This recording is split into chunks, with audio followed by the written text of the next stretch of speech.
Well, this is unique. You wanted to get a modern looking bullpup, but don't want to give up that sweet, sweet MTW HPA action? I'm Calvin. Let's check out this bullpup conversion on today's episode of What the Tech.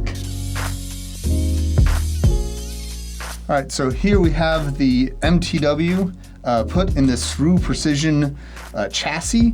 What this chassis basically does is it moves the whole MTW back, making for a really compact design. This is now a 14-inch MTW, but it's the same length as a 10-inch, cutting off all this extra buffer tube at the back. And what the chassis is doing is it's moving your controls, so the trigger has a linkage back to the trigger on the MTW, moves it up here.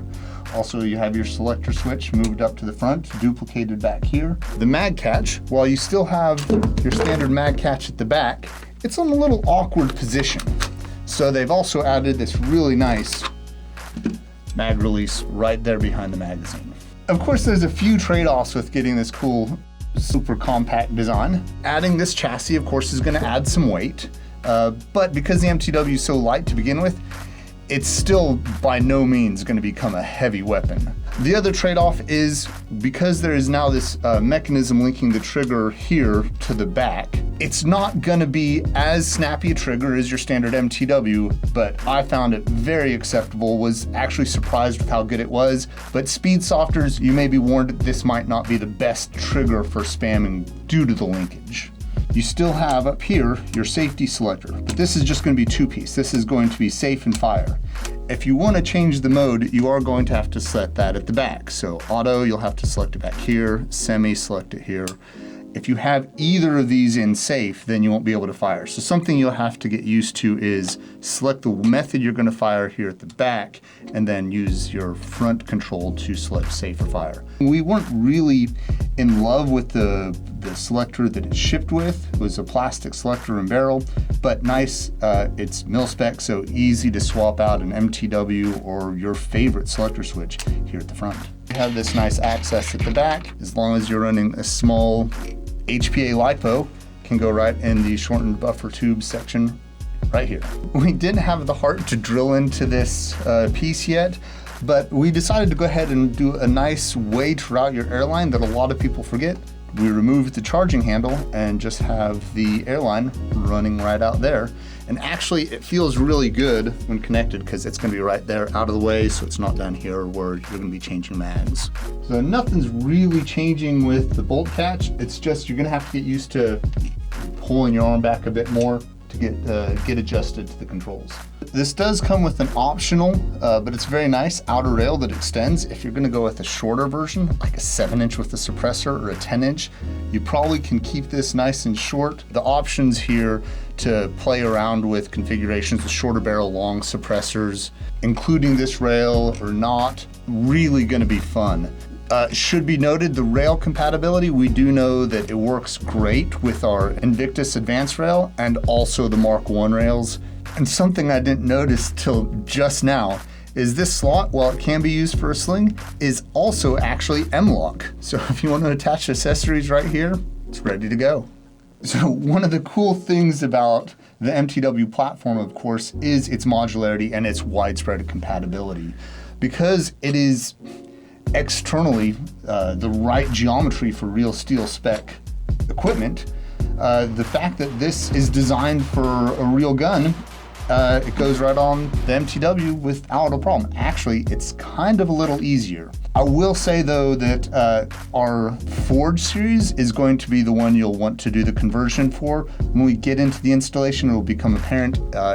I'm not saying it's impossible with the billet, but you are going to have to do some major changes to your receiver set that's probably beyond the scope of what most people will want to attempt. So while I'm not a tech, I'm going to take this all apart and show you the basics of the installation. Sam showed me how to do it, so hopefully I'll be able to figure it out. All right, so here we have the parts for the SARB15 kind of disassembled from the build we just showed you. And we've got a nice rubber butt pads, some cool short stroke buffer tube, the main chassis itself and front rail with this optional top piece that we took off so we could fit the longer rail on there. This is a rubberized cheek rest that you can snap onto the upper rail, as well as our front locator And this is the selector that came with it. It's fine, it's polymer. We didn't like it as much as our standard selector switch, so we went ahead and swapped it out. Compatibility works really nicely. And then we also got QR link to the installation instructions. These are installation instructions for a real AR-15. Thankfully, for doing it on the Airsoft side, on the MTW, it's easier because we can skip a bunch of steps. We don't have to short stroke anything. Our buffer tube is just gonna hold our battery. Here's the trigger mechanism, and it has very little slop. And so where the selector goes in, that can block or allow travel from the trigger. And just to show you how the mag release works, there's a ramp there at the bottom, and so when you rotate the lever, it pushes this arm to hit the mag release on your lower. So we're going to disassemble our lower with the buffer tube and sling plate coming off, grip coming off, mindful of not losing your spring and detent. And we recommend using a curved trigger. We did run into a little bit of issue with running the flat trigger. Not sure if that's always the case, and you'll have to remove the trigger guard. You can see that the mag release is going to be extending up into where the trigger guard would ordinarily be.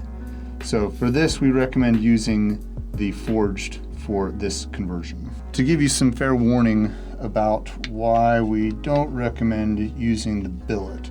First of all, obviously, you've got this trigger guard, which is in the way and going to prevent you from getting this in the right position. If you look at the gap here, it also looks like there may be some differences here at the back and then the added reinforcement we have here. So there's going to have to be some pretty significant metal cutting in order to get this fit.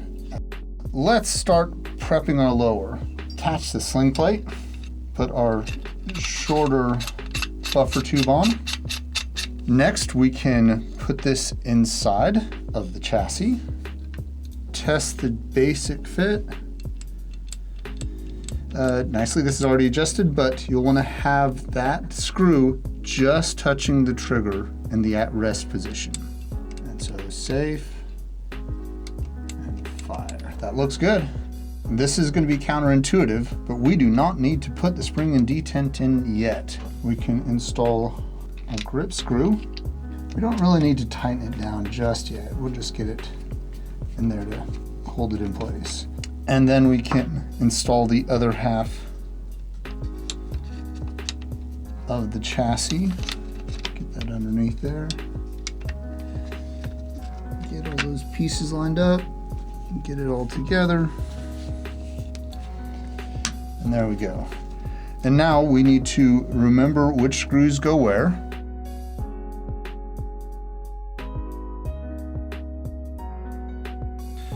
And I'm not going to tighten this down just yet. Still just going to do a little test fitting.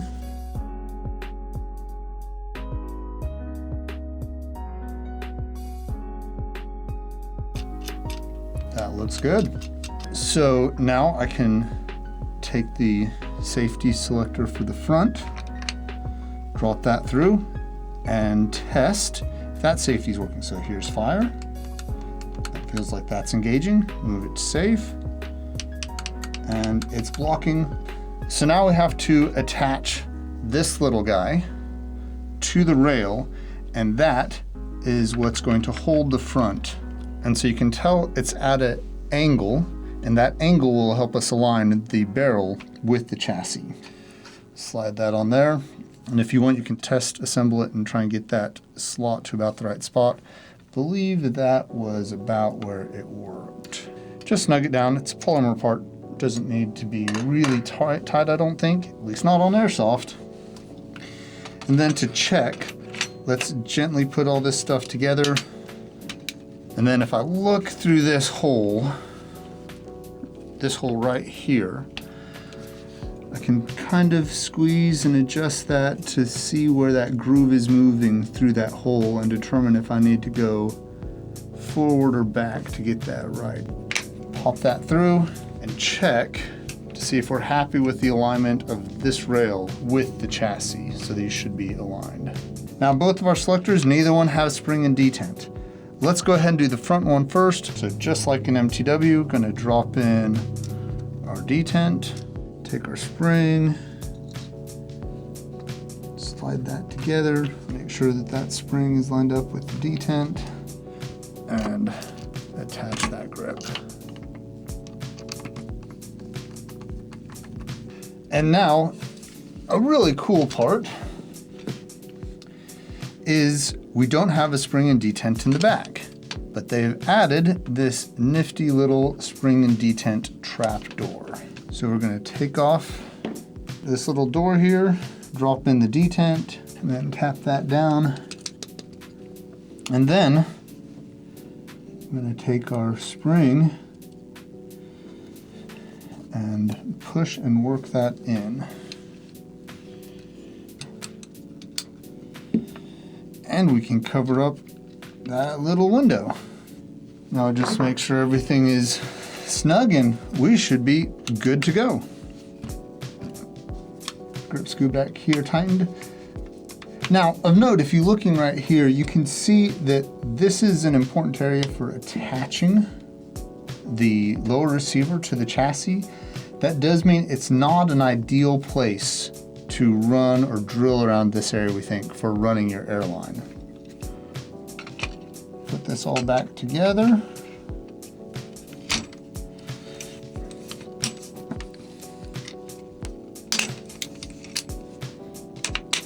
The last little cleanup steps, battery in, butt pad on, and because now your face is up here, if you don't want to have your face resting on Picatinny, I've got a little shell deflector and cheek rest. So you can, because it's rubber, it should, once you get it in the right spot, snap over like that. So I'm reattaching this front rail, but on a shorter weapon, like on a 10-inch and definitely on a 7-inch, I would probably leave this off. Although it could look pretty cool if you run a suppressor through this area. So that's the install. A little bit of a different video where we're showing off something that we don't actually make and sell, but it is a cool way to enjoy your MTW in a very different form factor. If you enjoyed this content, like and subscribe for more, and we'll see you guys out on the field.